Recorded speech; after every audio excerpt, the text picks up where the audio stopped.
Hello, everyone, and I'm Christina Giordano, the founder of Sold, your go-to resource for soulful entrepreneurship.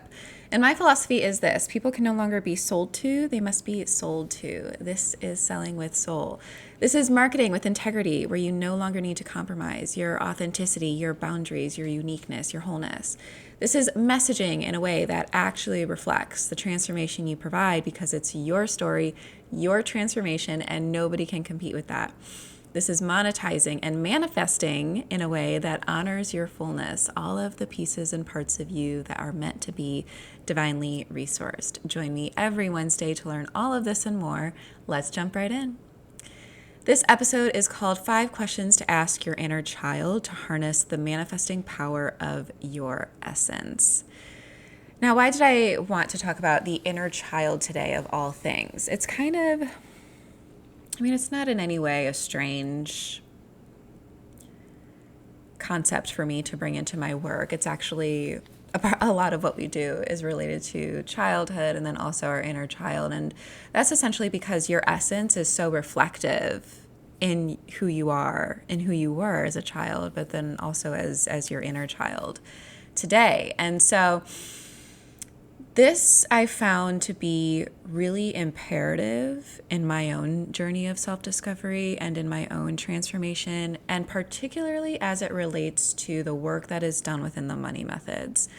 Now, for anybody who is unfamiliar with the money methods, I've been talking about it for the last, I think this whole season, but it was released I believe a month ago or 2 months ago, and it's released within the membership. It's an ebook. And it essentially is a go at your own pace ebook and you move chapter by chapter through it. And it shares 3 methods in there. It's the debit method, the credit method, and the rose method. And each method is designed to, 1, help you identify the pieces and parts of your vessel that need to be healed and patched up in order for you to then fill yourself up and then get to the point of overflow and then expand that overflow through a kind of reach and ripple effect. And so each method has its job. Each method does each part as part of that journey. And that's essentially what we are. We are a vessel. That's how I look at myself these days, especially right now in this part of my journey through the money methods. But healing the inner child as part of that, and not only healing it, but really working with it, was such a huge factor for me in really stepping into my power and really owning my greatness and really accepting myself, and also finding and wielding and fully having and holding unconditional love for myself. That's really what the money methods helps you do. It helps you understand love in its purest form and its most unconditional form, so that you're not moving from a conditional approach to love or whatever you deem love to be. But the last chapter of the money methods is actually called Unconditional Love. And it's called Unconditional Love because you get to such a place where you really see for yourself how you are able to move with kind of like new eyes. Because once you do the work of the money methods, and it's not just the methods themselves, there are practical applications that we integrate throughout, and it takes some time to integrate. I can't underemphasize that. It takes some time to do this work. But as you're moving through the practical applications and you're really starting to see yourself and run towards your triggers instead of running away from them, and really kind of go layer by layer into who you are, into how you have grown, into how love has been formed for you and how it shapes the world around you, then you are really able to make some changes.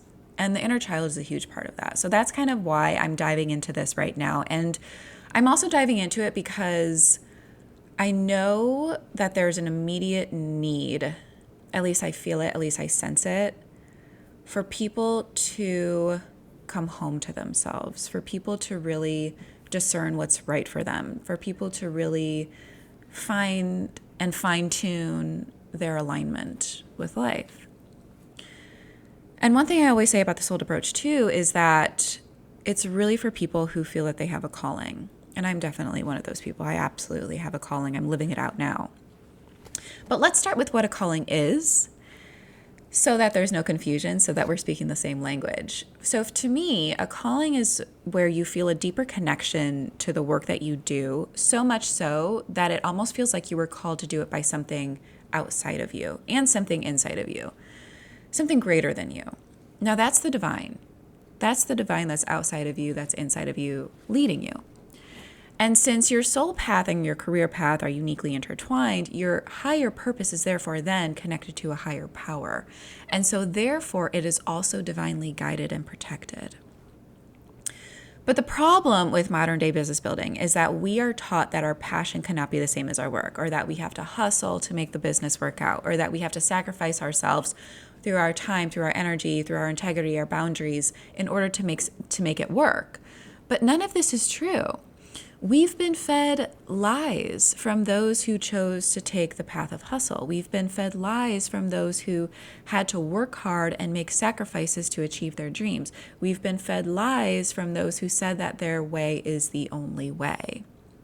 But we know better. I know that if you're listening here now, you know deep down in your bones that there is a way to show up for your calling that doesn't drain you or deplete you. There is a way to show up for your calling that isn't going to feel out of alignment with who you are. There is a way to show up for your calling that actually feels good and that is in integrity and that is also deeply empowering. So let's dive into those 3 questions. Number 1, what is your ultimate act of rebellion from how you were programmed to be and do? So again, we're looking at this from the inner child perspective. I'm going to read that one again. What is your ultimate act of rebellion from how you were programmed to be and do and essentially move in life? Now, this is my favorite question because if you're answering it right, then you're also going to be asking yourself at the same time, oh my God, how dare I? How dare you do something you know that goes against everything that you were taught to believe about how you need to move through the world? That is how far I want you to take this question. So for me, my greatest act of rebellion is doing nothing. Because for most of my life, I received praise, approval, and validation from overdoing, overachieving, performing, perfecting, and people-pleasing. And going forward, it's a no from me. Anything that pulls my energy away from me and feels totally out of alignment with me is a no. Number 2, what would you love to savor more of if you could? Again, from the eyes of the inner child, what would you love to savor more of if you could? Now, childhood in and of itself is fully living in the present moment. I mean, that's why kids they slow us down, but it's with ways that are kind of charming. It's with their questions, their observations, their kind of dawdling near us. It's just part of what they bring to the table. And when we slow down with them, we learn to savor the moment. We remember what it's like to do things just to experience them. So again, think about what you would like to savor more of now, even as an adult, but that would also be so fulfilling for your inner child. Number 3, what do most think of as normal that you think is actually a destructive way to live and relate? So again, what do most people think of as normal that you think is actually a destructive way to live and relate? Now, I come from a lineage of entrepreneurs. It's normal to hustle. It's normal to fight for your worth. It's normal to think it's a dog-eat-dog world. I couldn't keep up with that way of thinking because it simply just isn't me. It's not who I am. At my core, my essence is unconditional love, first and foremost for myself. I'm not going to do anything or think in any way that's going to devalue my essence. And so the old way of being in business is simply not possible for me anymore. I move by something else now. I move by faith. I move by alignment. I move by trust and by the knowing that no matter what happens, it's all for my highest good. Number 4, what actually is the scariest thing for you to do? What actually is the scariest thing for you to do? For me, it's relying on anyone but me. It's depending on a higher power to guide me. Like, that is the scariest thing for me to do. It's releasing control. It's releasing the outcome. It's doing nothing, absolutely nothing, while the ship feels like it's sinking. It's letting myself be carried. It's letting myself be held. It's believing in something that is there that I cannot see, whether it's a path or a plan or even an angel working behind the scenes. It's fully releasing the grip that I have had on life and essentially free falling into what feels like nothing, but what I know must be something because I didn't come this far for nothing. That is the scariest thing for me to do. Number 5, what is your heart truly longing for? Now, this one takes some discernment because our mind is really good at strategizing around our heart's desires. My heart longs to be held. It longs to be seen just as who I am. It longs to be loved just as who I am. In business in particular, my heart would love to, it longs to share the message, my message, in a way that feels fulfilling to me, which by the way, it always feels fulfilling to me to share my message. But it also wants to be found. It wants to be discovered, amplified, and provided for by a greater power. If you're in the membership, you're learning this in my monthly calls. I have fully given over the reins of my own amplification to a higher power. How freaky does that sound? I mean, if I didn't know better, people would probably put me in the loony bin. I'm not kidding you. But that's what my path requires from me because I am so good at overdoing it, at overgiving, at overperforming, at overexplaining, at overdoing, at like literally hustling to the point of pure burnout, total burnout. And that's what I did. I did that. I did all of that. For years, I would do that. But now it's time for me to hand over the reins. Now it's time for me to let a higher power make it bigger than I could ever imagine. And so that's what I'm doing. It feels utterly insane. It feels like I've lost my mind, but it also feels like complete and total relief. And it feels like complete and total alignment. So my heart essentially, it wants to dwell in peace. It doesn't need to feel complete. It already is complete. I am complete. I am whole. But now it wants to feel expansive. What I'm calling in is to expand me. It's no longer to fill me up. It is to freaking expand me. That's truly what I long for. And when you focus on what your heart truly longs for, without getting in your head about how to make it happen, that's when you invite life and a higher power to take over. Here's the thing about the work of getting to the heart of it, to the truth of it, or to your essence. It is not for the faint of heart.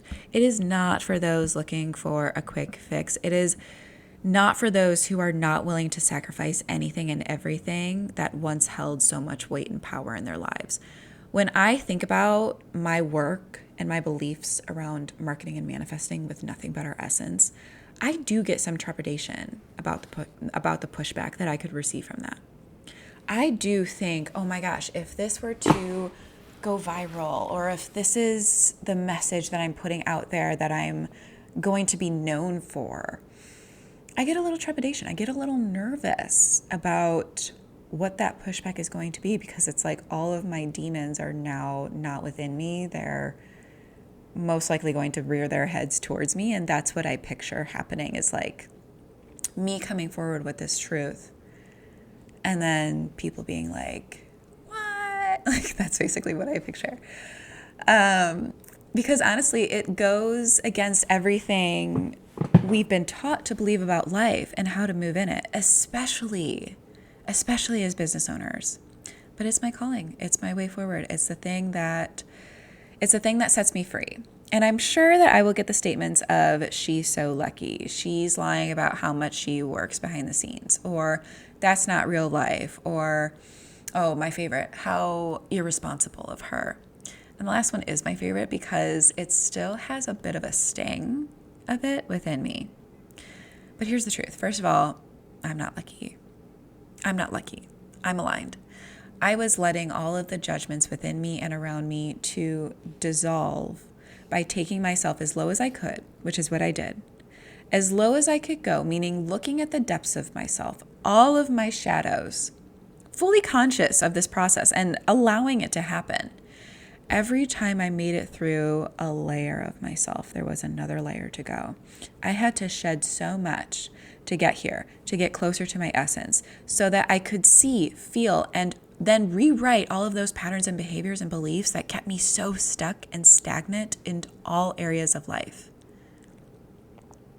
And in this process, I was becoming more and more aligned with my essence, with my soul. I could feel it. Every layer I broke through brought me to another one, but it kept getting easier and easier to unravel each layer as I would go. And that's because I was getting better at the process of unraveling myself, of discovering myself. Second of all, what's the second thing that I said? She's lying about how much she does behind the scenes. Okay, I did do a lot of work behind the scenes, but not in the way that you might think. It was an inside job.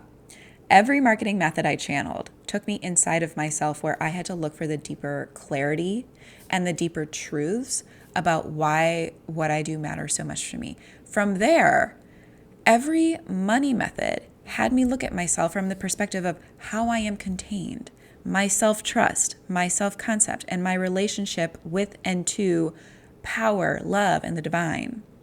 Those methods, all of them, helped me uncover all of the ways I was downgrading and diminishing my value. And then they taught me how to fill it back up again and then expand it outwards. I did this without hustling for anything outside of myself. This all happened within me. Thirdly, I didn't think this was real life either. That was the third thing I said. This is not real life. Yes. I remember even thinking after I released the money methods, I actually remember thinking, and still, of course, very much moving through them, that I may have gotten something wrong. I remember thinking that, but I didn't. Life was simply catching up with me. I created the vessel within myself that allowed the divine to pour into me, and my faith was restored in ways I cannot even explain. I wasn't waiting for anything to happen. I was living in the frequency of everything already happening. I was integrating. I was renewing myself. I was expecting life to show me the way, and it did. It just did. And finally, what's the last thing I said? Oh, the one that still has a sting to it. How irresponsible of her. Words like lazy, irresponsible, reckless, and whatever else people want to term the work of releasing our attachments to society's programming and systems that keep us small and separate us from ourselves and the divine can absolutely be used to describe this work. Like, yes, please call it irresponsible, lazy, reckless. We call it whatever you want. But it doesn't actually mean anything about me, because that's what those people would think of themselves if they were in my shoes. It has nothing to do with me. All of the projections of their own judgments are theirs, which is exactly what the methods helps us to release. It helps us to release that judgment of being lazy, irresponsible, reckless. It helps us release that. Because that's the heaviness. That's the heaviness that weighs us down. That's the heaviness that makes us second guess ourselves. When we know what's in alignment and what's not, the programming that keeps us stuck, meaning the judgments of others, meaning society's expectations, meaning what so-and-so called you or said to you back in middle school, all of that stuff and noise keeps us further away from our truth and keeps us further away from our connection to something greater than us. That's the truth of it. So if this is singing to you, I want you to head to the Get Guidance page of my website, which is ChristinaGiordano.com. And you can find both the self-study program featuring the money methods, the marketing methods, and the membership featuring the money methods. Now, these methods are not roadmaps, but rather mirrors. They take you on a journey of self-discovery so that you can market yourself and manifest with nothing but the essence that is you, because that is what I'm all about. That is me. I hope this episode was heartwarming and maybe even giving you a glimpse as to how you can start moving with alignment, with authenticity, and with your inner child really at your back, and still with your heart leading the way. Until next time, be well and take care.